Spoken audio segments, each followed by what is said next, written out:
So I'm sharing my screen. Um, yeah, and as I said, do put your hand up, ask questions, interrupt if you want me to pause or go over anything as I'm going through. So let's get started. Um, I guess just to start with a bit of serious context first, because this year is going to be pretty pivotal, not just for us here in the UK, but worldwide. There's about 4 billion people, I think, going to the polls this year. Um, and even though, we don't actually have an election date, it's like pretty, like most people, I think, assume is going to be sometime this autumn, later this year. But we're already hearing like quite a lot about election fatigue and stuff. And this probably isn't one that we can afford to sit out as part of a progressive movement. It could be, I think, one of the most consequential elections in our lifetime. There's very urgent action needed on climate, and climate justice is on the ballot, but so many other issues as well, from migrant justice to, peace and conflict, which is raging around the world. So yeah, I guess whether or not 2024 elections deliver change, or more of the same, it's going to really shape the future for generations to come. So that's the first sort of slightly daunting thing to say. Um, and I guess there's a worst case scenario, nightmare scenario, where we just end up with more of the same, when actually what we need is quite radical change of direction and transformation. I mean, you probably are all very, news savvy, politically savvy people. You've heard that, the Conservatives do definitely seem to be on track to be kicked out, but it's also, I think, easy to be a bit complacent. And we probably couldn't have imagined a couple of years ago that, for example, like Donald Trump might be, potentially re-elected. Or so the headline that you see there isn't a real one, it's one that I made up, but I put it there because it could be like things can happen unexpectedly, and we don't necessarily want to wake up in January 2025 um, with more of the same. There's also a really like positive scenario that we could be heading for, like one where truly sort of massive organizing effort actually creates huge turnout. There's new voting blocks engaged, really sort of collective efforts that actually delivers a mandate for something that's a totally radical departure from what we've had over the last 14 years. That's not necessarily, I don't think anyone sort of expects that that's going to happen on its own on the current trajectory.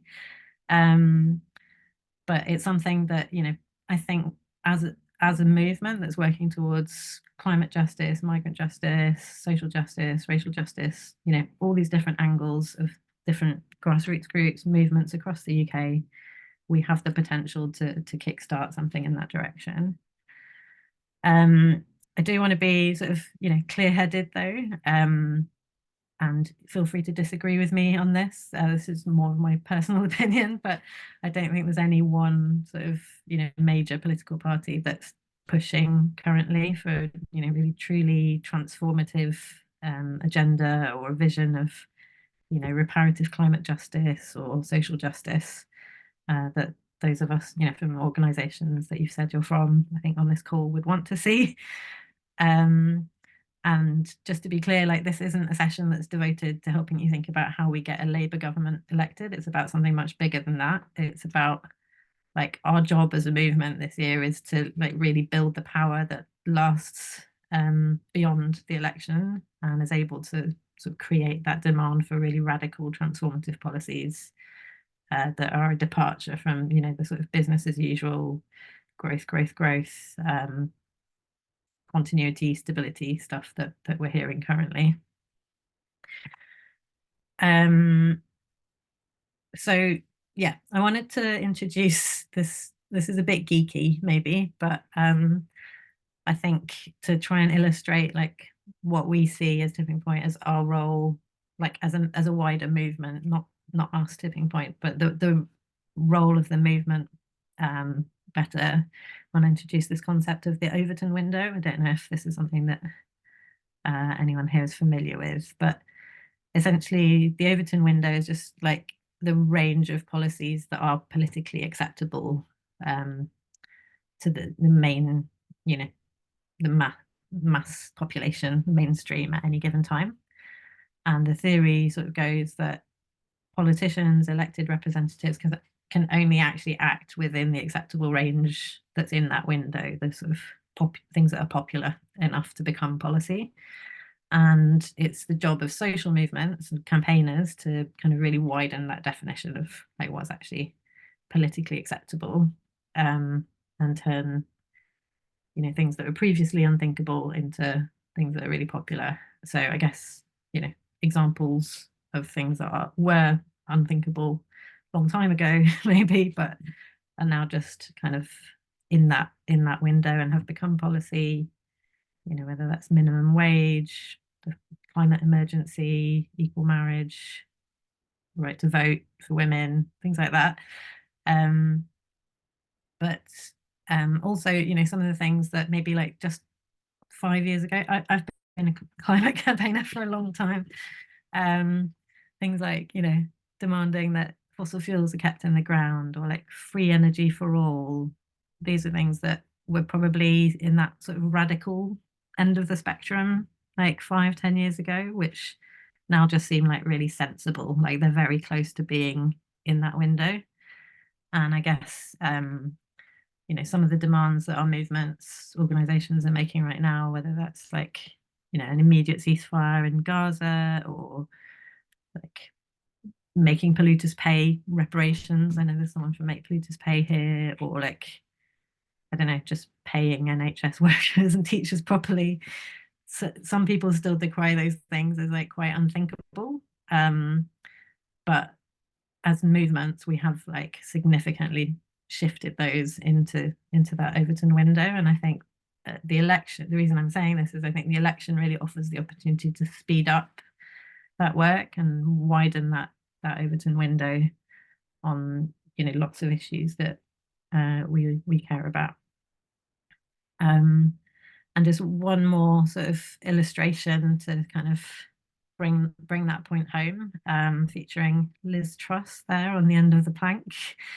I think she's a really good example of someone who acted well outside of the, you know, she went way too radical, maybe the other way from where we would go, but you know, acted outside of that Overton window of what's kind of popular or acceptable, sensible even, and lost the confidence of everyone.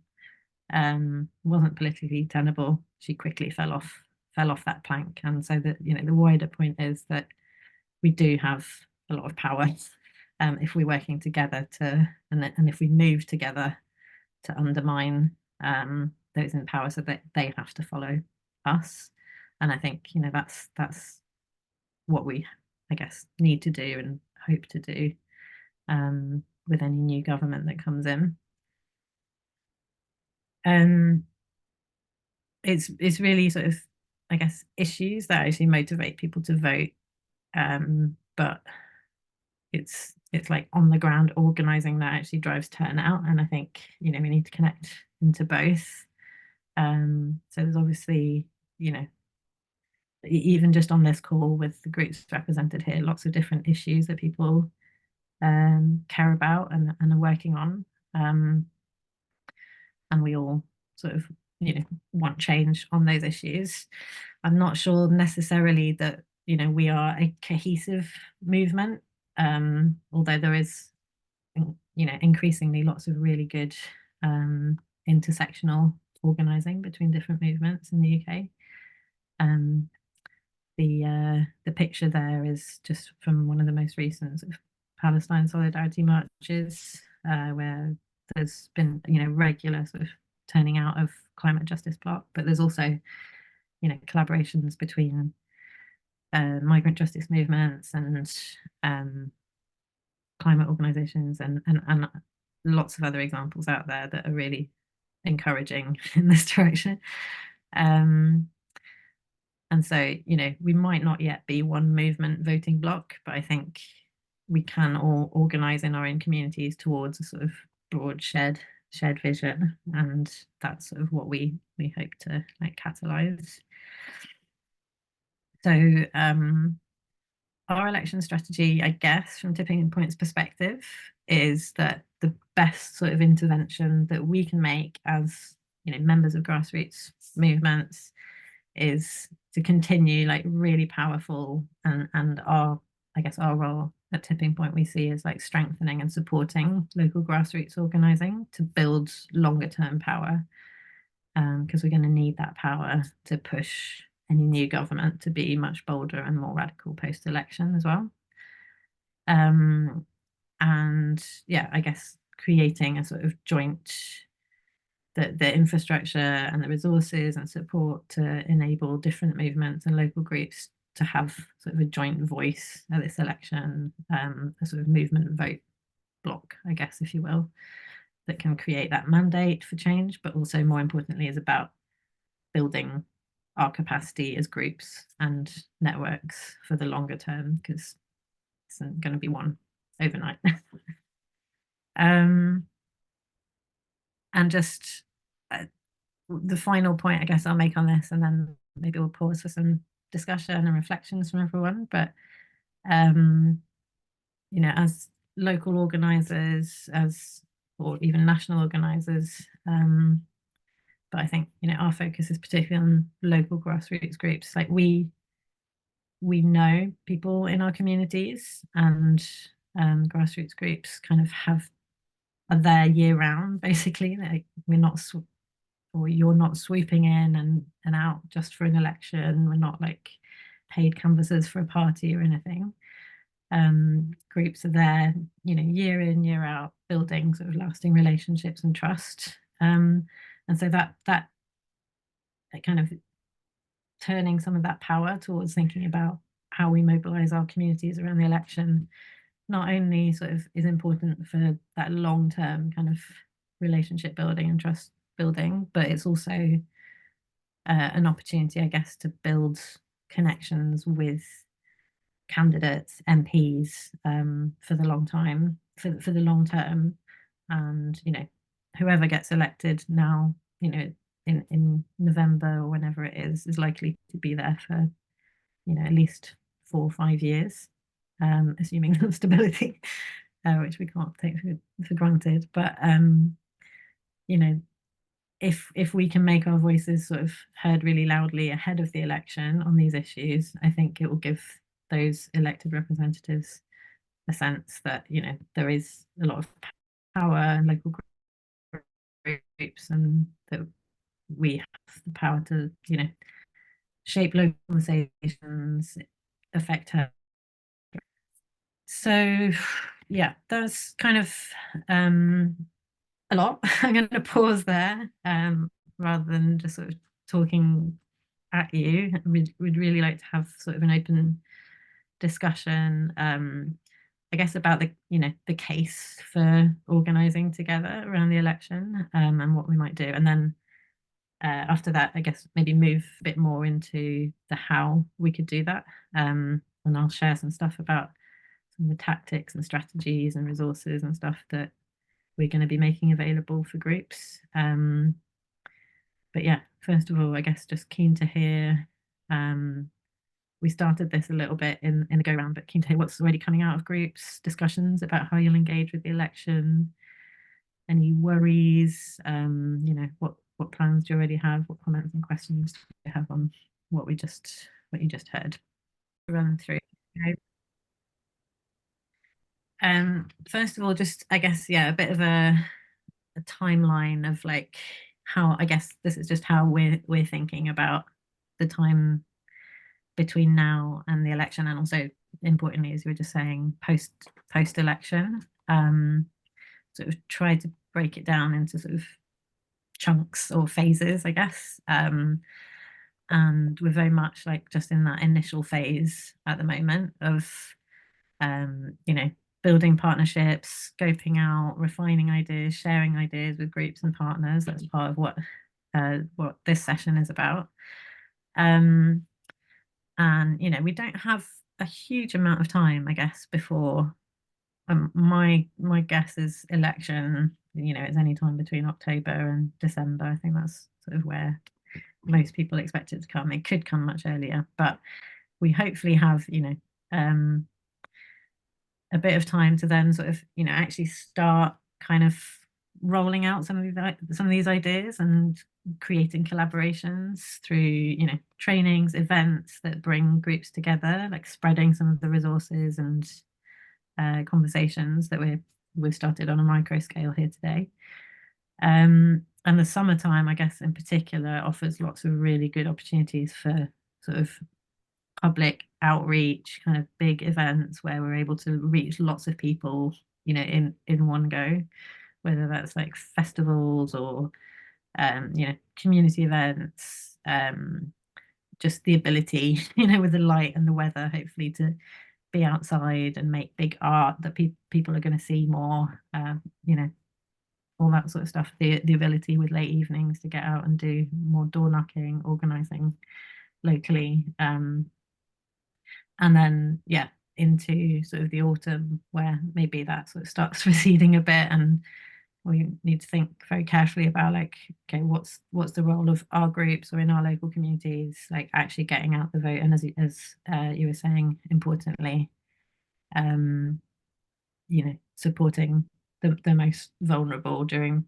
that time, and those maybe who don't have a voice to have that have that heard. But also, like, importantly, how do we, assuming the what we think is going to happen, which is there's a change in government, it's like, how do we also claim some of the, how do we make sort of that mandate that we're giving a new government kind of really visible? And so there's something about bringing back kind of movement groups together, to sort of celebrate, the opportunity that is presented, and some of the power that we built over the year in terms of organising around the election. I guess, yeah, just to sort of run through some of the key assets, or activities that we think will be helpful in supporting some of this to happen, and which we'll be putting some resource into. I guess first of all, it's like, classic election tactics, like materials really, really help. Probably, I don't know, I'm interested, like, how many of you have seen, there's a really great project that Greenpeace is doing called Project Climate Vote, where they're sort of asking people to, just put up window posters that say, like, I'm a climate voter, and having conversations on doorsteps.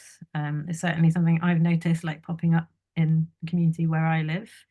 And I guess, in a way, the idea behind this sort of wider movement vote project is, how do we do that, but on a sort of larger scale with lots more different groups, not just around climate, right? Like, how do you get people say, I'm a migrant justice voter, or ways to visibilize that? And so we've got lots of materials, templates, things that can help groups do that and self-produce and distribute. There's obviously lots of spending limits around, what one organization can send out and do, but actually the main strength of grassroots groups, spread out all around the country, is individually and autonomously, groups, have a lot of power to do some of that kind of local fundraising, print off some stickers, flyers, posters, whatever, and do some of that themselves. So if, even like a handful of groups are doing that, that starts to spread. And I'll just run through these, yeah, sort of one by one, because I've got a slide for each of these.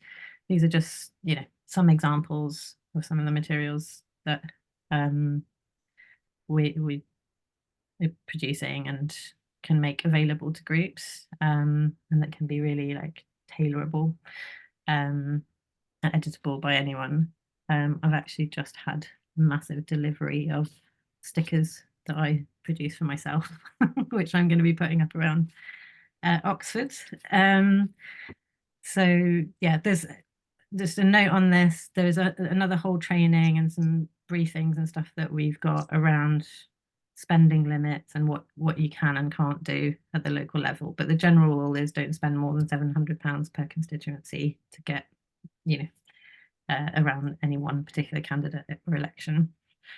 But yeah, this is a good way, I guess, to use, you know, QR codes to get people interested, get people along to events, conversations, other things that you might be planning. Another thing which we think is going to be quite interesting and important is kind of really big public visible kind of street art murals created by communities to like show their support for, you know, the widening of that Overton window that we were talking about, progressive issues. The example here, sorry to do this to you just before lunch, it's a bit off-putting. This is an example of a mural that was painted just before the Brexit referendum in Bristol. Like, I think, you know, art has the power to like really make people think.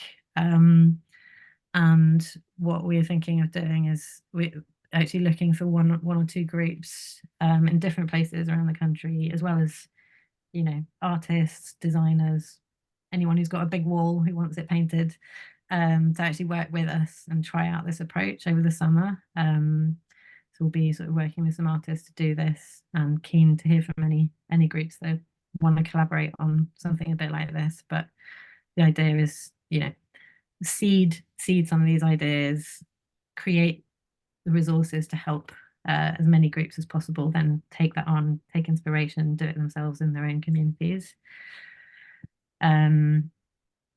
So that's one thing. I mentioned already some of the trainings that we have available. You've obviously all heard of them since you're on one here, but between now and the election, we're basically going to be doing, you know, regular trainings, sessions like this, one-to-one with groups, but also online to reach lots of groups together, a bit like the discussion that we've had today.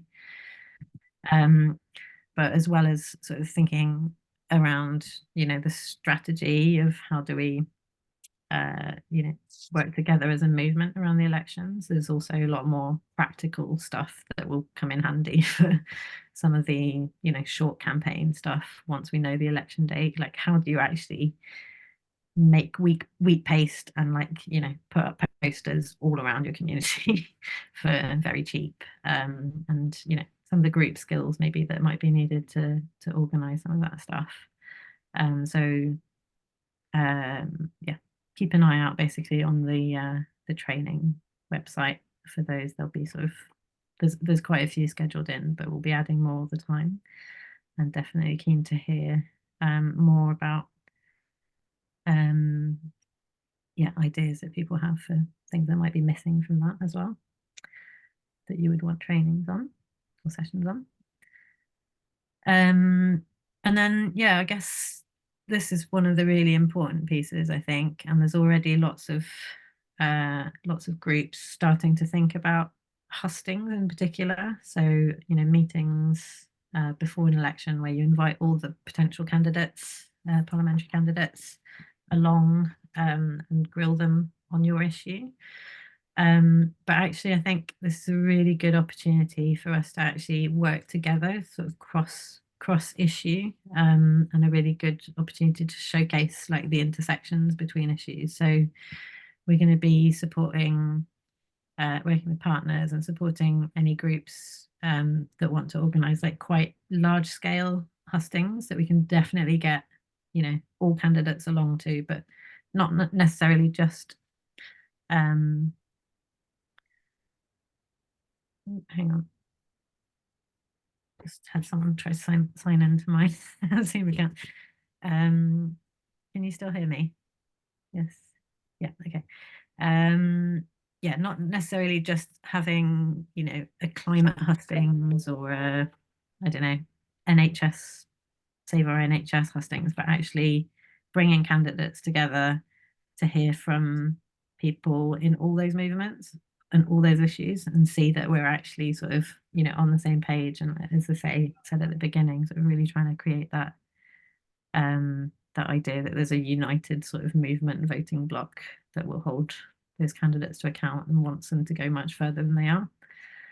So I think the key with this is like starting really early. It's important to start planning and building those collaborations and partnerships now. Um, Although the actual sort of event hustings probably you want to do like 2 to 4 weeks really before election day, not so that it's not too far in advance. Um, so we're going to have lots of guidance and support available for how do you organise with different types of groups. Yeah, how to organise the hustings, bringing groups together to do some of that.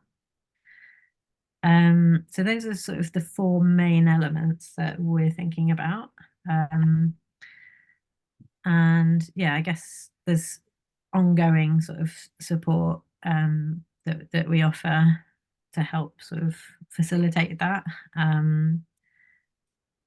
Particularly, like one of the things that you can't do around an election is, put out lots and lots of social media and messages to say like, vote this way in an election, but you can talk to your own supporters about what you think is important for them to consider. And so actually just even having like basic tech tools and organizing tools for grassroots groups so that they're able to build up a mailing list of people that they can talk to as we get closer to the election is really important. So we provide that. We do have some small grants available, although we obviously need to be careful as tipping point to not spend over the spending limit, and supporting, so particularly party political or stuff which we're not able to do. And I've mentioned some of the ongoing trainings program, which is much wider and broader than just thinking about the election. And the final thing I was going to mention is the regional support that we have available. So I don't, those of you on the call today are based all over the place, and we have organisers like dotted around the country whose role is specifically sort of connecting groups up to and helping to sort of facilitate collaboration. We'll be supporting with some of these events, material distribution, etc. So you can always get in touch with us through our website, and we can connect you with your sort of regional organizer. Not sure what this slide was about. Oh, this is just an example of some of the collaborations that are already happening, supported by our Northeast organizer, Rakesh. So there's, farmers working with the climate justice movement, the Stop Rosebank movement, GNDR, the Greenpeace project. They're all sort of already planning and working together on a hustings. And really, I guess, yeah, by working together, I guess the idea is that our voices are sort of more than the sum of their parts, and we can aim to have the biggest impact possible and influence over, potential new MPs and government party. So that's, yeah, I wanted to make sure before we run out of time to ask you to actually sign up to find out a bit more about how we're going to be doing this. We're just at the beginning phase of this sort of movement vote project, but a lot of the resources that I mentioned, will be going out on the mailing list for this project. So do scan that and get yourself on there. And I guess now is, we're thinking about this early. We've got several months before an election. Now's the right time to sort of really start having this conversation that we've had today within the groups and the organizations that you're in. And this presentation, as well as several others, are kind of available, to support you to have those conversations. So do follow up with me if you want a copy of that. We'll be sending out a lot of this in a follow-up email to the training as well. Did want to say, obviously we do all of this for free. If you're in a position to support Tipping Point's work and maybe you can't organise, but want to support financially, donations are always welcome. I hate saying that, but I kind of have to. And yeah, I guess that's it. I haven't left very much time before we need to wrap up, but I guess I just want to sort of reopen it back up to um, sort of, yeah, questions about any of that, comments, reflections. What are you thinking about now as a result of today's lunchtime session? What will you take away with you? I'll pause the screen share and